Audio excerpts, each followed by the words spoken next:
Icons 8 Music.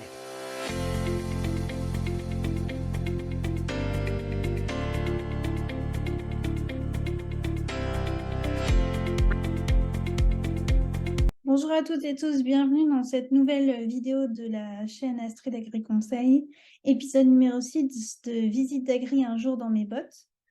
Donc aujourd'hui, on va parler d'une visite que j'ai réalisée la semaine dernière. Alors je m'excuse, je n'ai pas pris le temps avant de rédiger la vidéo puisque je n'ai pas eu le temps, tout simplement. Je n'avais pas anticipé suffisamment ma charge de travail la semaine dernière. J'ai eu pas mal d'imprévus, donc ça m'a pris plus de temps que nécessaire. Donc j'avais pas assez d'énergie vendredi soir pour rédiger une vidéo à 20h. Donc j'ai dit je la ferai dans des meilleures conditions lundi matin.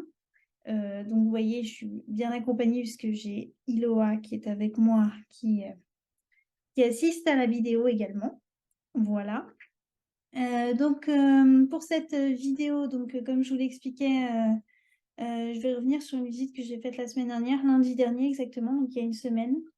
Donc c'était une visite d'audit, donc visite de découverte d'une ferme qui rejoignait en fait le programme Régénération, qui est un programme fait par une start-up française la partie carbone. Donc, l'objectif de cette start-up, c'est dans un premier temps de travailler en fait sur l'évolution des fermes. Donc, voilà. Et ensuite, du coup, j'ai pris le temps avec l'agricultrice de travailler en fait sur le sujet de sa ferme, de savoir un peu dans quelle situation elle était et de voir avec elle ce qu'il en était, puisque du coup, c'est une agricultrice que j'ai rencontrée lundi dernier, dans le sud du Cher, à proximité du Bois-Chaud-Sud de l'Indre. On n'est pas très loin de la Châtre, mais on est de l'autre côté du département, côté Cher et pas côté Indre. Exploitation en agriculture biologique depuis plusieurs années, 6e année d'installation pour cette personne-là. Installation en grande culture, mais en fait, cette personne-là travaille aussi sur un magasin avec de la transformation en farine et en certains produits alimentaires. Et à côté de ça, elle fait pâturer des solognottes, donc une trentaine de solognottes sur des couverts et des pâtures qu'elle a en plus. Et puis, elle a du lien avec deux fermes d'élevage qui sont proches, qui font à peu près la même taille, une cinquantaine d'hectares aussi. Donc elle s'occupe majoritairement de réaliser les travaux dans les champs pour ses cultures, mais aussi pour les cultures de ses voisins avec qui elle travaille. Donc voilà. Sur la situation d'exploitation, comme je vous le disais, elle travaille majoritairement seule, mais du coup, elle va donner des coups de main et réciproquement à ses voisins avec qui elle travaille conjointement dans un système, je pense, d'entraide ou un équivalent. Voilà. Ce qu'on a fait, c'est qu'on est majoritairement allé voir des parcelles. On n'a pas beaucoup pris de temps autour d'un bureau parce qu'en fait, j'avais déjà eu l'agricultrice au téléphone il y a 3 semaines à peu près. Et donc, on avait déjà un peu échangé sur le fonctionnement global de la ferme, l'assolement, et un peu la partie sol, etc. Donc, en sachant que du coup, c'est une zone qui est couverte par les cartes des sols du Cher au 50 millième. Alors, carte que je n'ai pas à disposition, mais que je pourrais peut-être dans un futur récupérer moyennant un peu de sous, mais que l'agricultrice, elle, a par contre. Donc, elle avait déjà bien conscience qu'il y avait des sols différents chez elle et elle utilise assez régulièrement cette carte des sols, donc c'est quand même assez rare. Donc c'est plutôt un point très positif pour cette ferme parce que ça veut dire qu'elle a déjà conscience un peu des typologies qu'elle a dans ses parcelles. Donc dans cette zone, c'est toujours très remué en termes d'hétérogénéité. On peut rapidement passer dans certaines parcelles à différents types de sols. Voilà, donc on est allé voir une première parcelle en céréales avec des févroles associés, où elle avait déjà passé en fait des passages du RC Tri il y a quelques jours. Elle avait laissé des bandes où elle n'avait pas travaillé, elle n'avait pas passé la RC Tri. Et donc on a pas mal travaillé en fait sur On avait déjà passé des passages du RC Tri à l'automne et puis au printemps. Et donc, elle avait laissé, comme elle hésitait un peu sur l'utilité de la RC Tri, elle a laissé des bornes où elle n'avait pas travaillé. Ce qui nous a permis un peu de voir un peu ce qui allait se dégager de ça, sachant que c'était encore trop tôt pour moi pour voir des grosses différences. La seule chose qu'on a pu constater, c'est que ça avait quand même enlevé un certain nombre d'adventices, sachant que les gros problèmes qu'elle a dans ces parcelles-là, c'est les vulpins et les véroniques, majoritairement liés au fait que comme elle a des sols avec des réserves utiles un peu faibles, comme la majorité des sols en zone intermédiaire, on est... on est sur une rotation à base majoritairement de cultures d'hiver et donc ça favorise certaines adventices comme le vulpin, ce que je lui ai expliqué. Donc c'est pour ça que c'est important qu'elle introduise éventuellement des cultures de printemps pour casser le cycle et éviter du coup des infestations qui seraient ingérables, même en agriculture biologique, on n'a pas le levier chimique. Sachant que du coup, je ne l'ai pas précisé, mais on est sur une exploitation qui n'a pas beaucoup recours au labour, que de temps en temps quand c'est vraiment catastrophique ou que les conditions ne se prêtent pas vraiment à faire autre chose. Et à côté de ça, en fait, ils ont acheté un weaving en Cuma qui fait 3 mètres. Donc un smart de semi-direct à disque pour faire des semis directs ou du non-labour. Donc voilà pour ça. Et ensuite, du coup, on a pas mal échangé sur cette parcelle. Alors moi, ce que j'avais comme doute en arrivant sur la parcelle, c'est que on était encore lundi dernier, il n'avait pas encore plu dans notre zone. Alors j'espère que tout le monde a eu suffisamment de pluie. Ici, chez moi, il y a 25-26 mm. Alors c'est correct, mais c'est pas suffisant. Je discutais avec des agriculteurs des Deux-Sèvres qui sont déjà à 80. Alors, c'est autre chose, hein. Il faut trouver un juste équilibre, hein, c'est toujours pareil, mais ça, on ne décide pas. Donc, on fait avec ce qu'on a. Et donc, normalement, des sols qui étaient assez secs, et en fait, en allant déjà dans la parcelle, en marchant dans la parcelle, on sentait déjà que c'était très hydromorphe. C'est-à-dire que même avec l'état de sécheresse assez prononcé dans le département et dans les départements, même en France entière, enfin, j'avais cette impression qu'on était sur quelque chose d'humide. Et quand j'ai fait les tests bêches, c'était à couper au couteau, profil, malgré la sécheresse qui était très humide, et sur une parcelle pourtant qui est calcaire. Donc là, ça m'a mis en alerte parce que dans le Bois-Chaud sud de l'Inde, comme je vous l'ai expliqué, il y a certaines zones qui sont sur des calcaires magnésiens. Donc je me suis demandé si on n'était pas dans cette situation-là, sachant que je n'avais pas accès à la carte des sols du Cher et que dans la carte des sols des Cher, il n'y a pas forcément la pédologie, enfin la géologie, alors qu'elle y est par exemple sur la carte de l'Inde, ce qui est quand même une grosse différence qui peut faire quand même un impact non négligeable sur la compréhension de vos types de sols et des conséquences qu'il y a derrière. Et donc, on a regardé le profil de sol et en ouvrant le profil, déjà, on voyait très clairement les concrétions fer-manganèse. Donc là, moi, je me suis dit, bon, alors là, soit on est sur les calcaires magnésiens, on a des niveaux de pH élevés et du coup, je sais à peu près ce qui va en retourner. Soit on est peut-être un peu intermédiaire parce que je trouvais qu'il y avait, enfin, il n'y avait pas non plus beaucoup de calcaire actif dans les parcelles. Enfin, la première qu'on a vue, oui. Les autres, ensuite, très peu de pierres calcaires en surface. Donc, plus de questionnements sur le fond.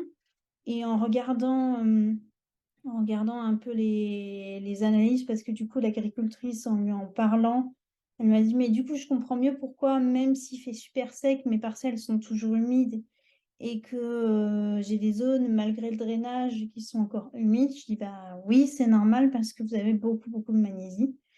Je dis, le mieux, ce serait, pour confirmer notre hypothèse, ce serait d'avoir une analyse de sol qui nous confirme le caractère magnésien de la parcelle. Et il se trouve que pour une fois, et donc ça c'est quand même bien aussi, on avait des analyses de sol. Alors pas sur toutes les parcelles, mais on en avait déjà 2 et donc ça nous a déjà permis de se rendre compte de la situation.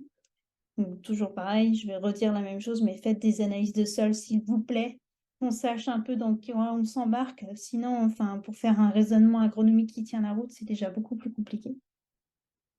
Donc voilà. Et donc là, sur les analyses de sol que j'ai, À côté, là, j'ai une parcelle, j'ai 349 ppm de magnésie, donc ce qui est déjà énorme. Enfin, moi, je vous ai dit, à partir de 150 ppm, je commence à dire: «Attention, on est déjà très élevé en magnésie». On va avoir le caractère hydromorphe, le caractère qui se referme, des structures qui ont du mal à évoluer, qui paraissent vraiment anguleuses et fermées. Et calcaire actif, voilà, je suis calcaire total, je suis à 3 ppm, enfin 3 grammes par kilo, donc je suis pas très calcaire, un petit peu, mais pas trop. Et ensuite, par contre, j'avais quand même du pH eau qui était à 7,3 sur une analyse qui est de 2021, mars 2021. Donc dans une période de l'année, en plus, on est humide et on a tendance à avoir des remontées de pH liées à la dissolution, des ions hydronium dans le profil. Donc plutôt une parcelle un peu calcaire et un petit peu, avec des niveaux de pH assez élevés et par contre déjà beaucoup de magnésie. Donc ce qui explique, déjà qu'on a un caractère, hydromorphe, en fait. Et la deuxième analyse qui a, je crois, été faite en même temps, oui, c'est ça. Donc on a un pH eau de 7,9. Calcaire total, on est à 4 grammes par kilo, donc on est un peu plus élevé que la première parcelle. Du coup, le niveau de pH est plus élevé et on a un demi-point quasiment supplémentaire. Et là, tenez-vous bien, en magnésie, je suis à 938 ppm. Donc je pète les plafonds, je pète les plafonds. Donc on a vraiment, vraiment une roche magnésienne, à coup sûr. Après, tendance plus ou moins calcaire, pas forcément vrai dans toutes les parcelles, mais on va avoir cette tendance à la magnésie et cette tendance du coup à retenir l'eau et à avoir ce caractère hydromorphe. Ce qui confirme du coup l'observation que j'ai eue dans les parcelles des concrétions fer-manganèse, qui sont liées à ces présences hydromorphiques. J'ai dit, enfin, de toute façon, les concrétions fer-manganèse, on les avait dans 2 situations. Situation numéro 1, richesse en magnésie importante. Situation numéro 2, caractère hydromorphe lié à des remontées d'eau et de nappes que vous allez trouver dans des zones humides. C'est d'ailleurs un des facteurs qu'on utilise pour déterminer que ces zones sont des zones humides, en plus des concrétions oxydées ou réduites de fer. Voilà. Pour la petite parenthèse écologique et géologique, enfin pédologique plus exactement. Donc première parcelle, voilà, avec ce caractère magnésien, que j'avais suspecté et qu'on a confirmé du coup, quelques jours plus tard grâce à l'envoi des analyses. Ce que j'ai du coup réexpliqué à l'agricultrice, par mail et donc des possibilités là de réfléchir à des apports de calcium pour essayer de rééquilibrer et de travailler sur des couverts permanents parce que du coup, on va avoir cette tendance à se refermer systématiquement.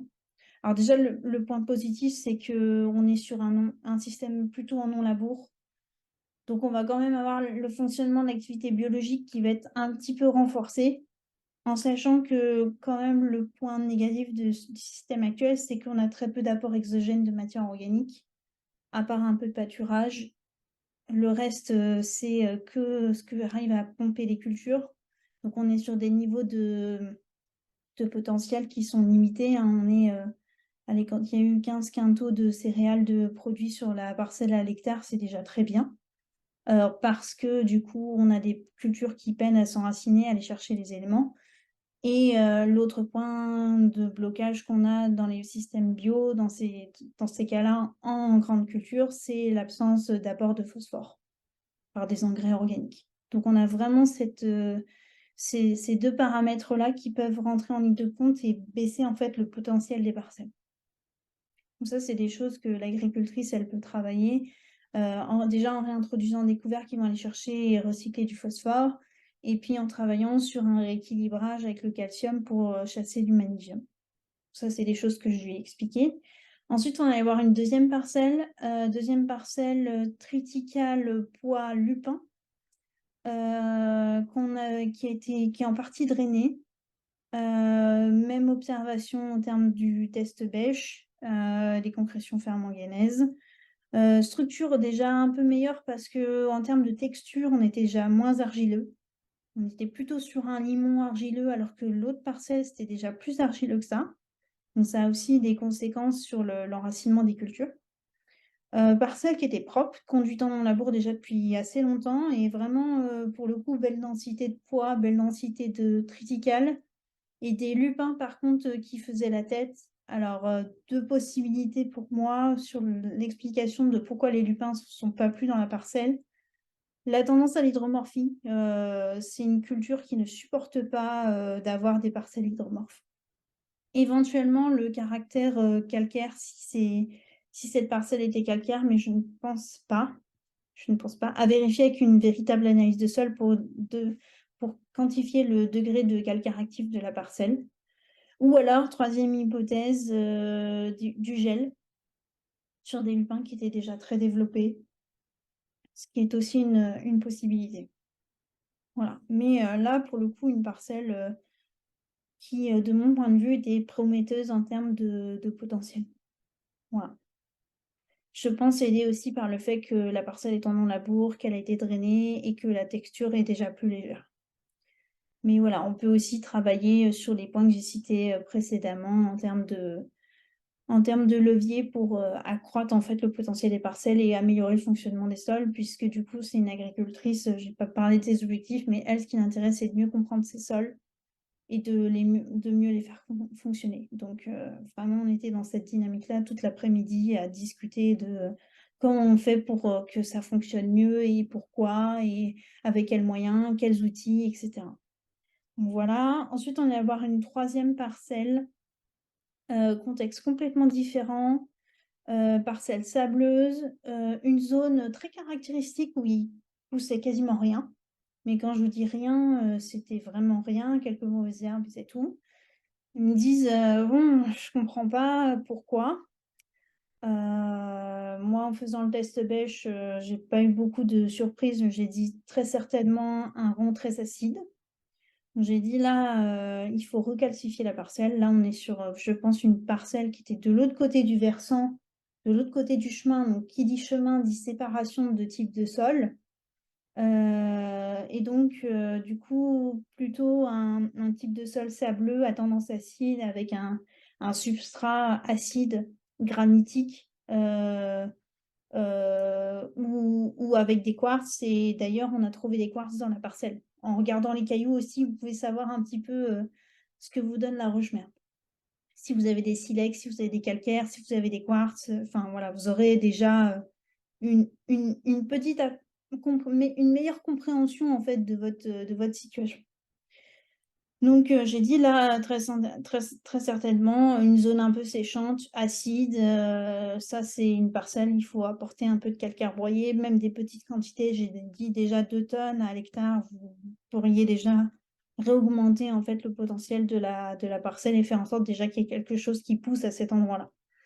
Je dis par contre, ce qu'on peut faire, du coup, en attendant de recalcifier la parcelle, vu que c'est une zone acide séchante et qui n'est pas hydromorphe, vous pouvez éventuellement ressemer des lupins dedans, puisque ça, c'est une plante qui se plaît très bien dans ce genre de situation.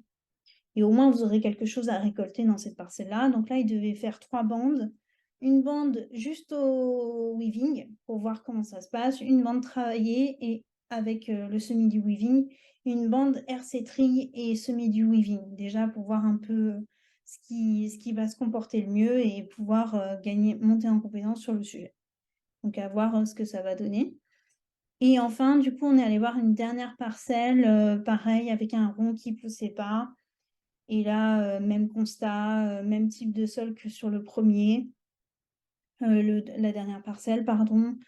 Donc, même levier à mettre en place, qui est de la recalcification, tout simplement.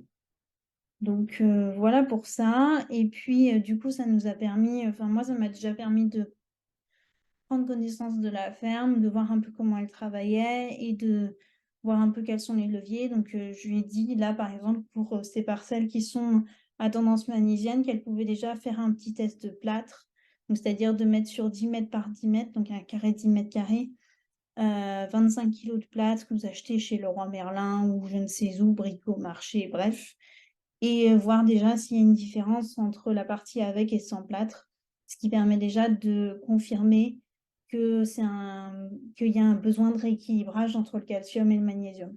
Donc ça, c'est des tests qui coûtent pas cher et ça évite d'avoir à acheter tout de suite, un camion de carbonate de calcium ou de gypse, qui va vous coûter, assez cher. Enfin, il va vous coûter quelque chose, il va pas vous coûter non plus une fortune, mais il va vous coûter quelque chose et vous n'êtes pas sûr du résultat. Donc, le mieux, c'est quand même de faire un petit test avant. Au moins, vous êtes sûr de confirmer ou d'infirmer l'hypothèse que vous avez mis en place. Donc voilà pour ça. Et donc, bah, j'attends maintenant des nouvelles de l'agricultrice et de Régénération pour savoir du coup si à partir de septembre, on va travailler ensemble, sur le sujet. J'ai proposé à l'agricultrice en attendant un suivi complémentaire payant, si elle le souhaitait, entre maintenant et septembre. Donc ça, ce sera à sa discrétion si elle le souhaite ou pas.